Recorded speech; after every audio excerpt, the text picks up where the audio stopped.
आज शारदीय नवरात्रि की नवमी भी है और दसवीं भी। नवमी माँ का नाम है सिद्धिदात्री। सिद्धि दो तरह की है, एक लौकिक एक पारमार्थिक। लौकिक जो सिद्धियां हैं वो लोक रिझावन के लिए है और वास्तविक सिद्धि नहीं है। गोस्वामी जी कहते हैं कहो कवन सिद्ध लोक रिझाए। दूसरी सिद्धि है पारमार्थिक, और जो है उस अनंत आनंदमय परमात्मा में निश्चल प्रेम रूपा। विशाल बुद्धि भगवान व्यास के आत्मबुद्धि सुखदेव जी महाराज, स्थित बुद्धि परीक्षित जी से कहते हैं संसिद्धिर हरितोषणम। भगवान की प्रसन्नता प्राप्त कर लेना ही परम सिद्धि है। साधन सिद्धि राम पद नेहु। तो हम सिद्धिदात्री माँ के रूप में सर्वश्रेयस्करी पराम्बा भगवती सीता को जब देखते हैं तो वे सर्वश्रेयस्करी हैं। उद्भव स्थिति संहारकारिणीं क्लेशहारिणीं सर्वश्रेयस्करीं सीतां नतोहम राम वल्लभाम। पराम्बा भगवती जगज्जननी श्री सीता जी सिद्धि देती ही नहीं, लेकिन सिद्धि कैसे मिलती है, इन क्रमिक सोपानों का भी अपनी लीला चरित्र के द्वारा हम सबको दर्शन कराती हैं। और परम सिद्धि तक पहुंचने के लिए जो क्रमिक सोपान हैं उनका दर्शन हम प्रेम भूमि जनकपुर में जनक जी की वाटिका में कर सकते हैं। परम सिद्धि है ये जो 14 तत्व हैं इनका शुद्ध हो जाना और उस परमात्मा का दृढ़ अप्रोक्ष ज्ञान हो जाना, मैं और मेरे की गांठ का खुल जाना। तो हम इन क्रमिक 14 सोपानों का कि कैसे परम सिद्धि मिलती है दिग्दर्शन करते हैं, विचार करते हैं। पहला है धर्म पालन। माँ जानकी जो जगत जननी है, संसार को ये शिक्षा देने के लिए कि माता पिता की आज्ञा का पालन करना चाहिए, धर्मानुसरण करती हुई पूजा करने आती हैं। गोस्वामी जी लिखते हैं पूजा कारण जनन पठाई। जनन पठाई इसका मतलब है धर्म का पालन, माता पिता की आज्ञा लेकर के पूजा करने के लिए आई हैं। तो पहला सोपान है धर्म का पालन। और धर्म जो भगवान के श्री चरणों में भक्ति प्रदान करता है तो परम धर्म हो जाता है, लेकिन धर्म यदि परमात्म रति तक नहीं पहुंचा पाता तो वो श्रम रह जाता है। धर्मः स्वनिष्ठतां पुंसां विश्वक्सेन कथा स्वीय न च उत्पादेत यदि रतिम श्रम ही केवलम। सूत जी महाराज सौनक जी से यही कहते हैं कि अच्छी तरह पालन किया हुआ धर्म भी यदि भगवत प्रेम प्रदान करने में असमर्थ है तो वो परिश्रम मात्र है। तो सबसे पहले धर्म का पालन, जगत जननी जानकी माँ का आज्ञा पालन, माँ की आज्ञा पालन करती हैं। इसके बाद दूसरा सोपान है अपनी सखियों के साथ आई हैं और सरोवर में स्नान करती हैं। मज्जन कर सिय सखिन समेता।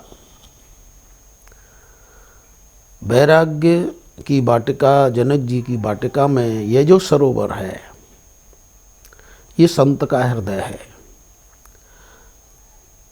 पहला सोपान धर्म का पालन, दूसरा है संत समाज में प्रवेश। क्योंकि संत हृदय जस निर्मल वारी, सरोवर का स्वच्छ जल संत हृदय है। तो दूसरा सोपान है संतों में प्रवेश। और ये निर्विवाद सत्य है कि बिना श्रद्धा के हम संतों से ज्ञान प्राप्त नहीं कर सकते।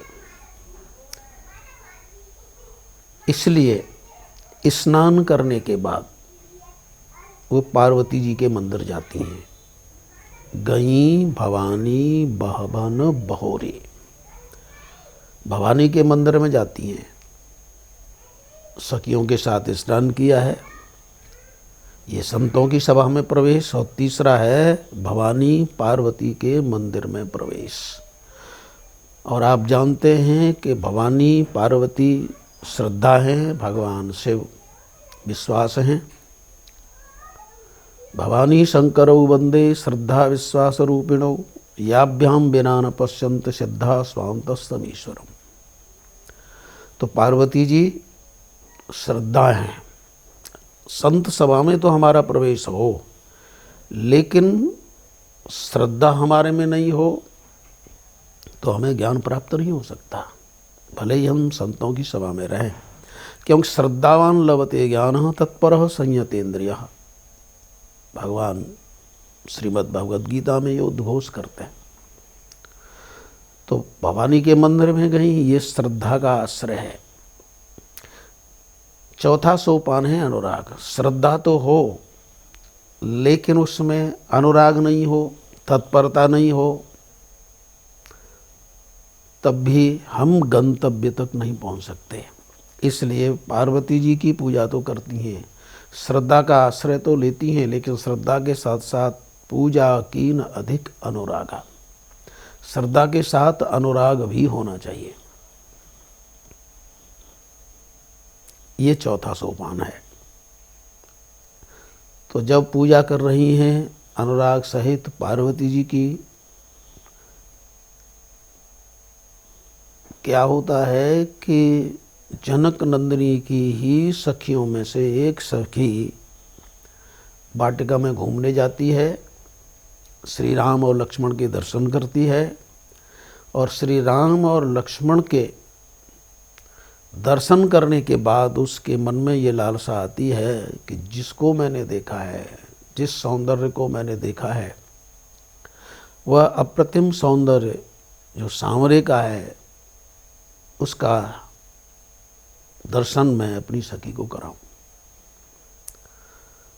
तो ये जो सखी जो वाटिका में घूमने के लिए गई है, ये आचार्य की भूमिका में है।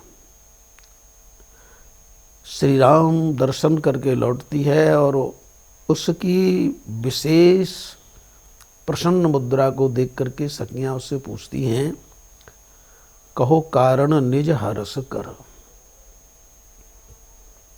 सखी अपने हर्ष का कारण बताओ। तुम्हारे नेत्र छलछला रहे हैं, पुलकायमान हो रही हो, ये विशेष जो हर्ष है वो किस कारण है? असल में जो परमात्मा के दर्शन कर लेता है उसका मुखारविंद कुछ विशेष सात्विक तेज लिए होता है, उसको एक विशेष आनंद की अनुभूति होती है। तो ये सखी आचार्य की भूमिका में है, तो आचार्य का दर्शन पांचवा सोपान है। अब उस सखी के सौंदर्य को, उस सखी के हर्ष को, उस सखी के आनंद को देखकर जिज्ञासा होती है इन सखियों में, और जिज्ञासा से युक्त प्रश्न करती हैं, अपने हर्ष का कारण बताओ। तो आचार्य मिलें, संत मिलें, गुरु मिलें, उनसे जिज्ञासा प्रेरित प्रश्न होना चाहिए। ये छठवां सोपान है, क्योंकि जिज्ञासा से ही हमें हमारी शंका का समाधान मिल सकता है, तर्क से नहीं। तो छठवां सोपान है जिज्ञासा का। जिज्ञासा से प्रश्न पूछती हैं। और इसके बाद फिर वह सखी जिसने श्री राम के दर्शन किए हैं, लक्ष्मण के दर्शन किए हैं, फिर वह श्री राम की चर्चा करती है। और उन सब सखियों के साथ सीता जी उस चर्चा को, भगवत चर्चा को, श्री राम चर्चा को, श्री राम लखन की चर्चा को, ज्ञान वैराग्य की चर्चा को श्रवण करती हैं। तो सद्गुरु से भगवत कथा श्रवण करना ये 7वां सोपान है। और कथा सुनते सुनते सभी सखियों के मन में, जनक नंदिनी के मन में एक विशेष उत्कंठा होती है कि जिनका यह हमने श्रवण किया है वो हैं कैसे। उत्कंठा होनी चाहिए। 8वां सोपान है कि कथा सुनते सुनते साधक के अंदर जिसकी कथा सुनी है उसका दर्शन करने के लिए उत्कंठा हो। तो सिय ही अति उत्कंठा जानी। जनक नंदिनी सीता के हृदय में उत्कंठा है उन्हें देखने की, लेकिन हमारी दृढ़ निष्ठा तब तक नहीं होती जब तक कि हम अपने इष्ट का महात्म श्रवण न कर लें। इसलिए सद्गुरु स्वरूपा वह सखी फिर महात्म ज्ञान का वर्णन कर दिया है कि जिनको मैंने देखा है वे कोई साधारण नहीं है। सुने जे मुनि संग आए काली। महर्षि विश्वामित्र के साथ जो आए हैं आचरण से एकदम ठीक हैं। संत के पीछे जो चले वो महान है। और यही नहीं, उनका प्रभाव भी है। जिन्होंने अपने सौंदर्य से सारे जनकपुर को अपने बस में कर लिया है। जिन निज रूप मोहिनी डारी, कीने सोवस सकल नर नारी। तो उनका सौंदर्य अप्रतिम है, उनका प्रभाव अप्रतिम है, उनका आचरण सदाचरण है जो एक संत के पीछे चलते हैं। तो इस प्रकार जनक नंदिनी ने महात्म श्रवण किया। ये 9वां सोपान है। और महात्म श्रवण करने के बाद फिर जिनका श्रवण किया है, महात्म ज्ञान जिनका हमें हुआ है, उसके लिए फिर व्याकुलता होनी चाहिए। व्याकुलता 10वां सोपान है। श्री राम की चर्चा करने वाली सखी ने सीता जी के अंदर उत्कंठा देखी, व्याकुलता देखी। मुझे दिखाओ जिनको तुमने देखा है कैसे हैं वो।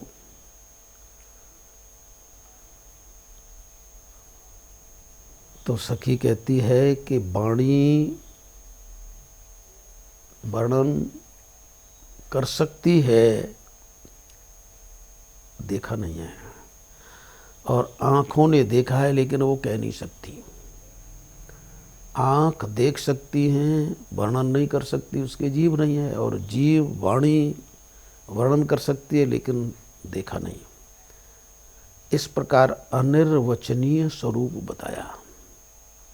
और ऐसे अनिर्वचनीय ईश्वर के स्वरूप का वर्णन सुना, महात्म ज्ञान दृढ़ हुआ, व्याकुलता पैदा हुई। कहाँ देखा है, चलो देखते हैं। तो जहाँ देखा था उस सखी ने वहाँ पहुँचते हैं। लेकिन ये कोई जरूरी नहीं कि एक ने ईश्वर के दर्शन जिस स्थान पर किए हों वहीं दर्शन हो जाएं। इसलिए जनकनंदिनी ने देखा, आचार्य सखी ने इंगित किया, निर्देश किया, संकेत किया, यहाँ देखा मैंने, लेकिन वहाँ दिखाई नहीं दिए। तो चारों तरफ चकित होकर के देख रही है। चित्तवत चकित चहूँ दिस सीता, ये व्याकुलता है। लेकिन इसके साथ ही साथ जब चारों तरफ देखती हैं दिखाई नहीं दे रही, छवि भगवान की दिखाई नहीं दे रही, तो जनक नंदिनी उस सखी को दोष नहीं देती, झूठा नहीं समझती। जो आचार्य, जो सद्गुरु हमें वो जिन ईश्वर के बारे में बता रहे हैं उसमें दोष दृष्टि नहीं होनी चाहिए। सीता जी यही विचार करती हैं, मेरा ही कोई दोष है जो दिखाई नहीं दे रहे। तो साधक को सद्गुरु के चलते साधन मार्ग पर चलते चलते यदि तत्क्षण यदि सफलता सुलभ नहीं हो रही है तो देखना चाहिए कि मेरे में ही कोई दोष है। जनक नंदिनी को अपने में दोष दिखाई दिया, जरूर मेरे में ही कोई कमी है। इस प्रकार जब व्याकुलता और बढ़ी तो अचानक क्या हुआ कि सखियों ने उन श्री राम लक्ष्मण को दिखाया जो लताओं की ओट में थे। लता ओट तब सखिन दिखाए, श्यामल गौर किशोर सुहाए। लताओं की ओट में श्री राघव को, लखन को जनक नंदिनी ने देखा। तो लताओं की ओट में जब ईश्वर को देखना है, लता कहते हैं माया, आवरण। व्याकुलता हुई, बढ़ी, दर्शन हुआ, लेकिन अभी आवरण युक्त ईश्वर का दर्शन है। ये 11वां सोपान, आवरण युक्त ईश्वर का दर्शन। अभी संपूर्ण दर्शन नहीं है, क्योंकि लताओं की ओट में है, फूल चुन रहे हैं, एक जगह स्थिर नहीं है। तो ये 11वां जो सोपान है, आवरण युक्त ईश्वर का दर्शन है। इसके बाद जब और अधिक व्याकुलता होती है, कहाँ गए, तो फिर पुनः दर्शन होता है और देख करके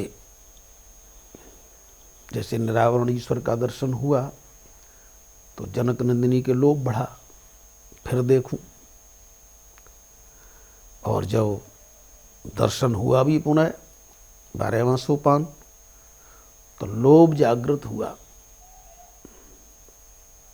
देखा प्रभु को, नेत्रों ने,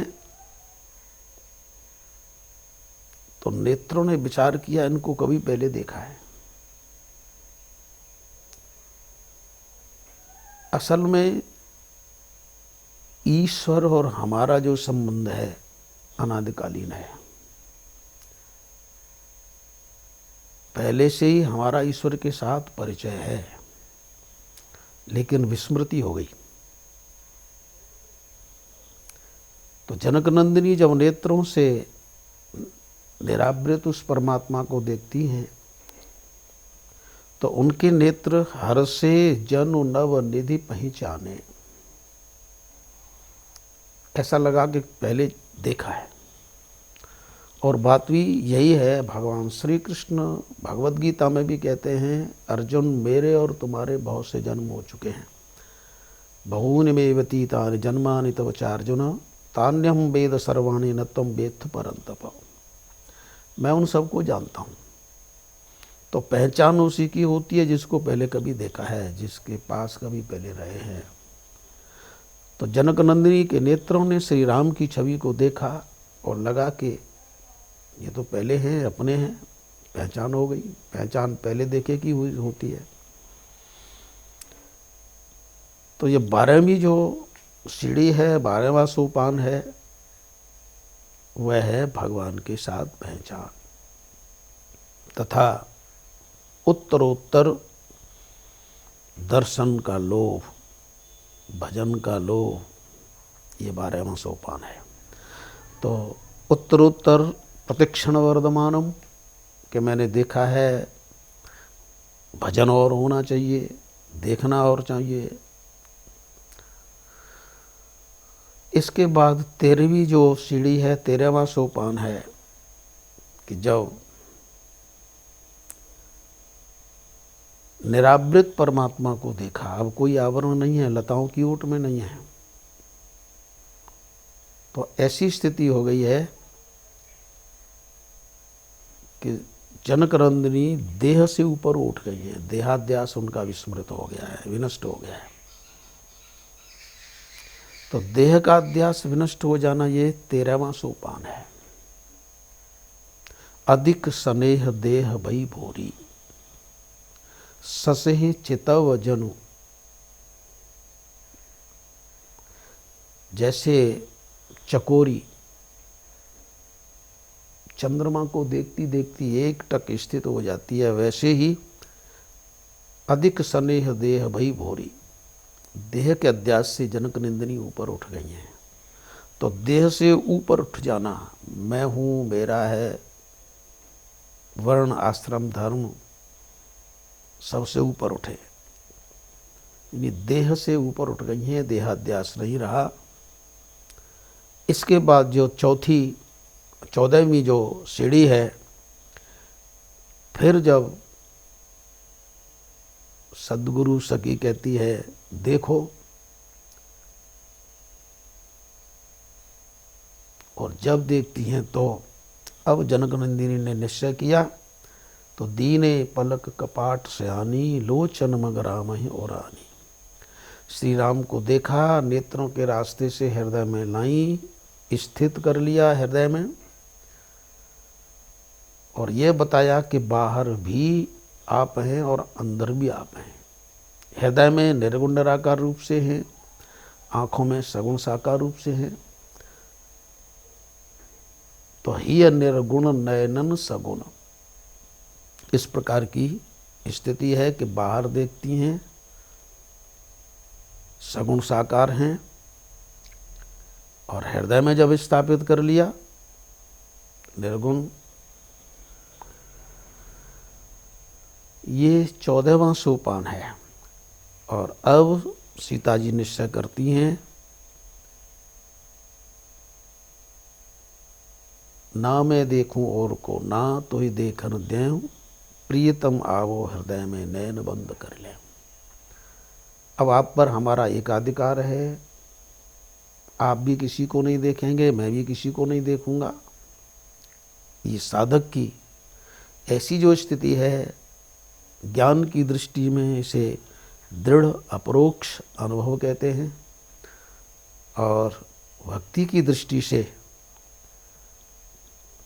यह पराभक्ति, उस परमात्मा के साथ एक आत्मभाव की प्रतीति और परमात्मा को प्रसन्न रखने के लिए द्वैत भाव की स्वीकृति।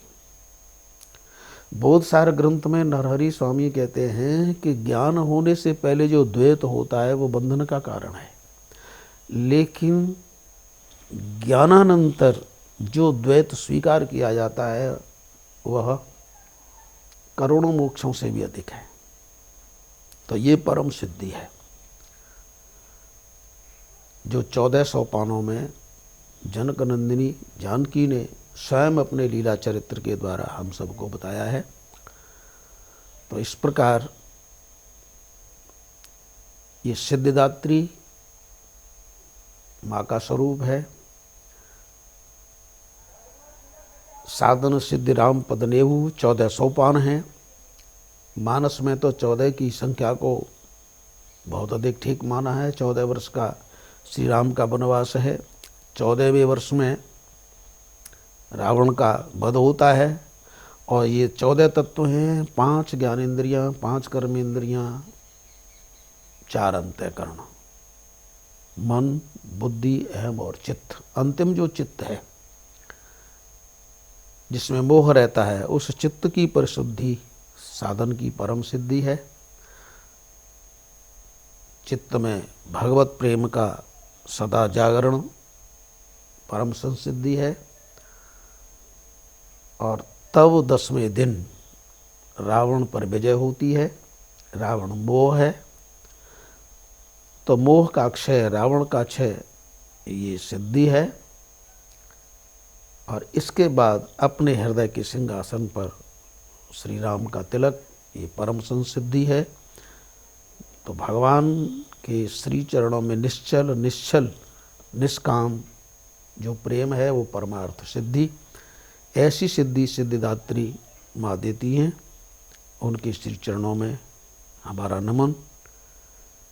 श्री राम जय जय राम।